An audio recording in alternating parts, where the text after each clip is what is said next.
Welcome home to St. Anne's.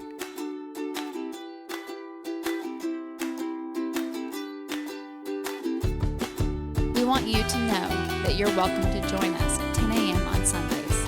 Please be sure to hit subscribe to receive our sermons. We can't wait to meet you.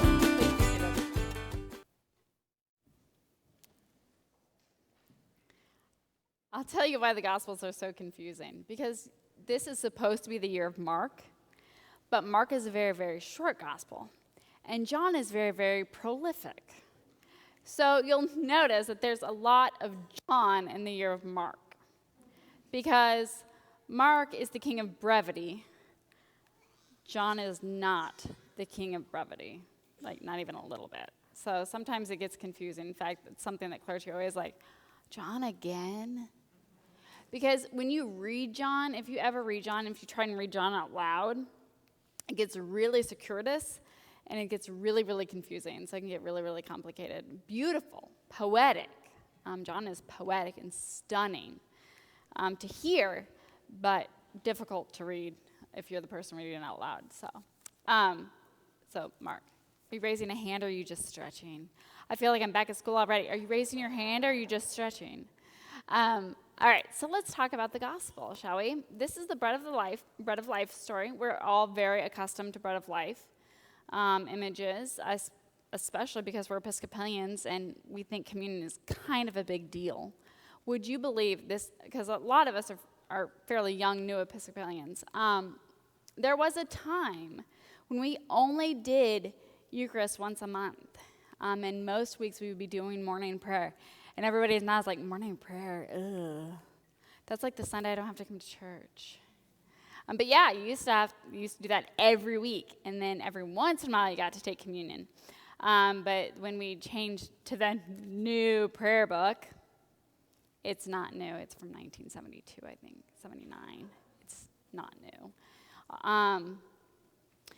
They realize that really for us theologically, we are Eucharistic-centered people, that really the Eucharist and baptism are what we are really truly about. And so they made the Eucharist center to our worship. And to be honest with you, as somebody who came later, I can't imagine a world in which we don't gather around the table all the time. Because that, to me, is the center of what we do. We read the scriptures together, we break that open, we try and understand what God is talking to us about, and then we gather around the bread. And when we do that, not only are we gathered, but the whole Christian community is gathered. And Jesus sits as the host to that. And it's hard for me to imagine a church in which that's not the center of it, but believe it or not, there was a time. So bread of life. So like I said, most of us are pretty accustomed to the bread of life stuff. And like I said, it's very central to who we are. But I think it's important to really look at what Jesus is saying here and to really get what the other folks are saying, like, Jesus? Like, really? Jesus? You mean that Jesus, right? Because, like, we know Jesus. Jesus grew up here. Jesus is no big deal. Can you imagine if we come out and they're like, so Lizzie's the new Jesus, and we're like, Lizzie? Like, we grew up with Lizzie, like the Democratic politician Lizzie? Like, Lizzie Freeland Lizzie? Right? We have, like, can you imagine? And I can pick on Lizzie because she'll come back to haunt me later.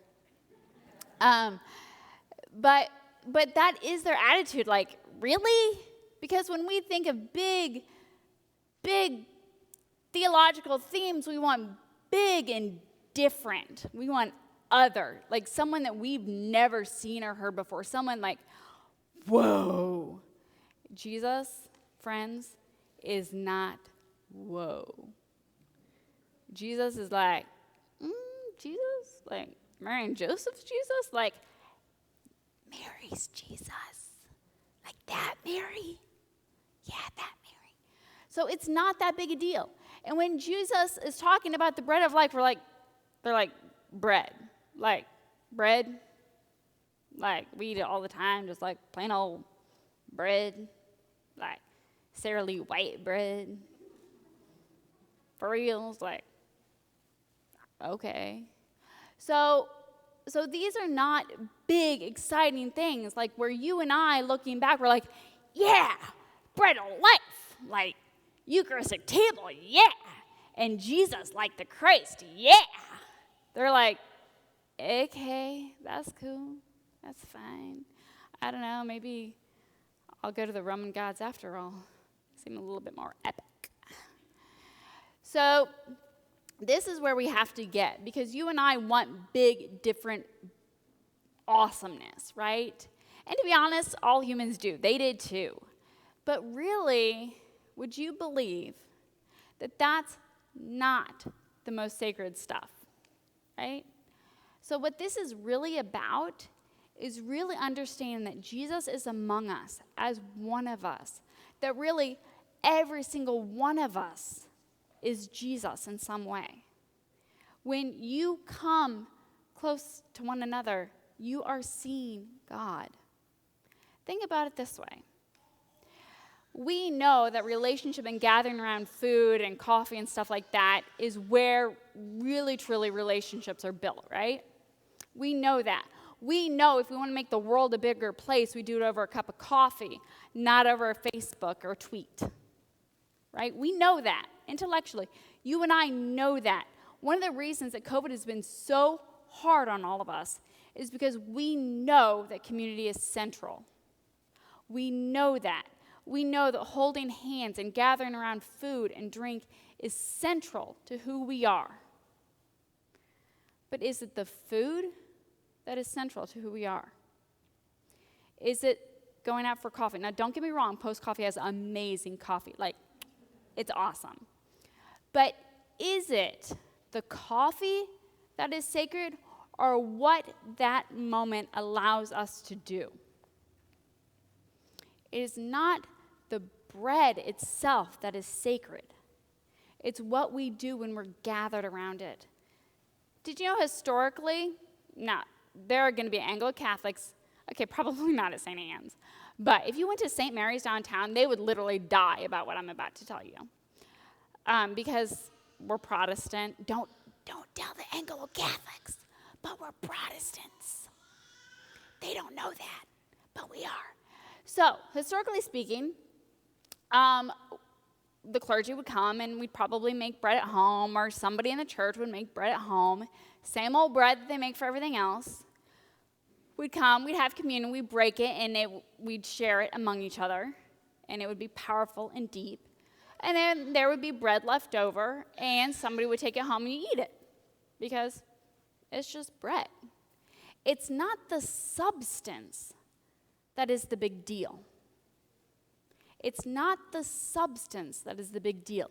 It's what you and I do and become when we are gathered around it that is the big deal.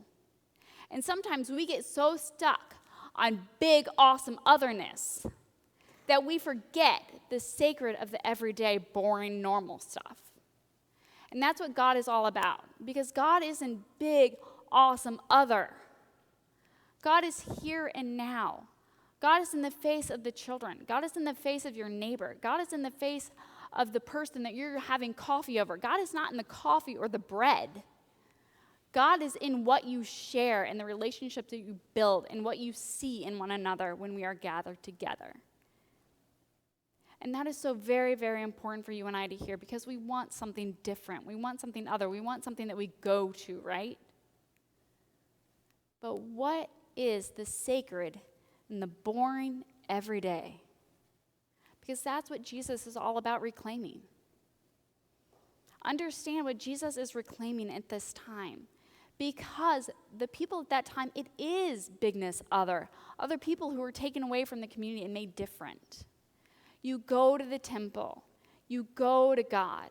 You go to the mountains. Don't get me wrong, I love the mountains. But you go, it's separate, it's different, it's other. And what Jesus comes to say is, no, it's not. God is here. God is with us. God is in the boring, everyday stuff. God is in the coffee meetings. And God is in you gathering with your family around the table for dinner. And God is when you and I share. It's not the bread. It's who you're breaking the bread with. And let me tell you, because it's even bigger than that. Because who you're breaking the bread with is Christ. And how differently would you and I see the world if we realized that it's not the Outback Steakhouse. It's not the 3rd Street Social. It's not the Post Coffee.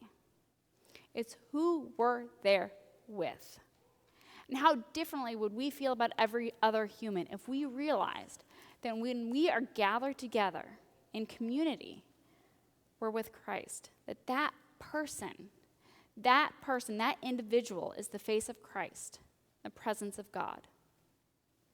And that's what you and I are called to today. Because I realize the big stuff and the awesome stuff is awesome, right? Awesome.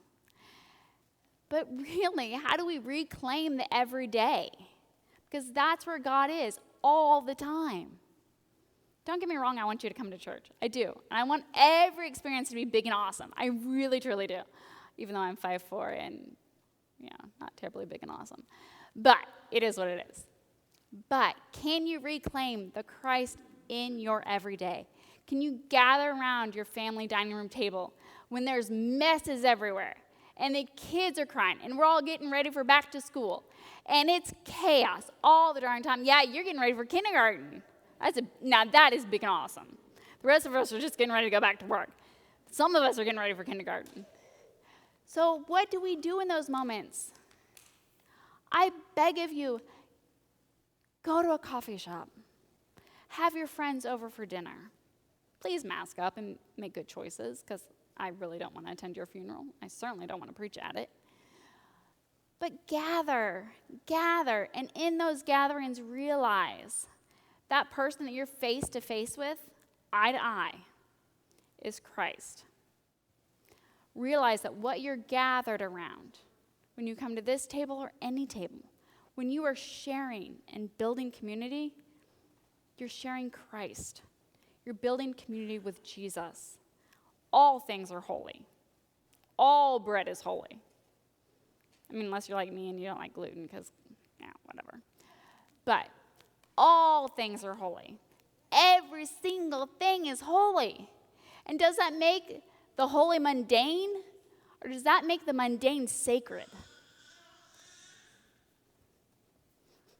I hope it makes the mundane sacred, but no promises. We want you to know that you're welcome to join us at 10 a.m. on Sundays. Please be sure to hit subscribe to receive our sermons. We can't wait to meet you. Let's stand together and say the words of the Mason Creed. We believe